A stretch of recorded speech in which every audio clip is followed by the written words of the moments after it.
But one of your guys' most famous songs is actually now 5 times platinum, and it's called Face Down. I was wondering if you can actually just tell our viewers the story behind this song. And of course, back then, what actually made you guys decide to create a domestic violence awareness song? Because not a lot of bands were really doing stuff that you guys were doing. You really made a song and brought awareness to what really goes on sometimes behind closed doors. You know, the lyrics from the Red Jumpsuit Apparatus, with a few exceptions, there's a couple of sections where we played around with specifically like we've written a few songs about movies. Like I wrote one about the Hunger Games called Mockingjay. Randy wrote one about Twilight called Twilight. So there's about 4 exceptions in a 20-year history. Other than those 4 exceptions, every song is just a true story. It's just me writing about something that me and Randy went through. And the truth is we had a pretty messed up childhood. And that song is just one of many. And that topic was important to me because we are domestic violence survivors. And it just came out. It just came out like, just like every other song came out. That one happened to be about what we were going through. And the song right after that happened to be about a breakup that I was going through. And the song right after that happened to be about a party that I went to the weekend before. You know, so it wasn't really on purpose. It's just me talking about the stuff that we faced. And throughout the years when we put it out, in the beginning, I just wanted everybody to know that's why I wrote the song, because it's something that we experienced, and we've never been ashamed of it. We didn't let it define us. We became, we became good people, even though we had every opportunity to go the other way. I can say that.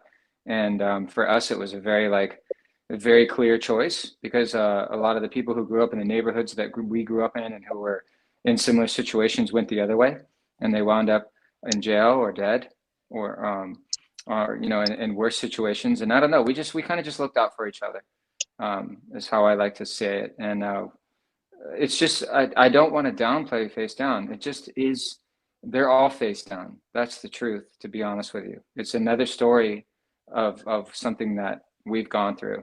You can, from the awakening to Other Side to Face Down to Getting By to Home Improvement to, Cat and Mouse, they're all the same, really, when you think about it. But that one in particular is about domestic violence, because that's something that we did experience as children, and it is part of our life. And we decided to talk about it because nobody was. Not back then. And I got to say, first and foremost, thank you for making such a phenomenal song that actually a lot of people can kind of use as a coping mechanism. Me, myself, I actually was in a domestic relationship with my ex-girlfriend, but it was like literally I used to be the one that got abused and whatnot. And I know in the video it was a girl, but I always use your guys' song to really help me cope and realize, I'm not the only one that this really happens to. So just for that, I got to say thank you for making a song that a lot of people can use to help them and let them know that they're not alone.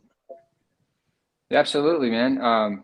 That's what we wanted to do. I mean, we've always been just trying to carry the message. We do believe that there is a loving God out there, and we do believe that if you try to do the right thing, even though your situation sucks today, if you make good choices, that there's always a way out. There's a way out. You just can't give up. And even when we do shows for the military, there's a song called Represent that we wrote for those guys, and another one years later called Pleas and Postcards. We feel for those guys too, because our little brother has been serving for over 20 years, and he's done multiple tours. So there's a couple more true stories for you right there, song titles that I just threw out. So we try to just keep that message of hope alive. If there's ever been a mantra to the band, it's been that.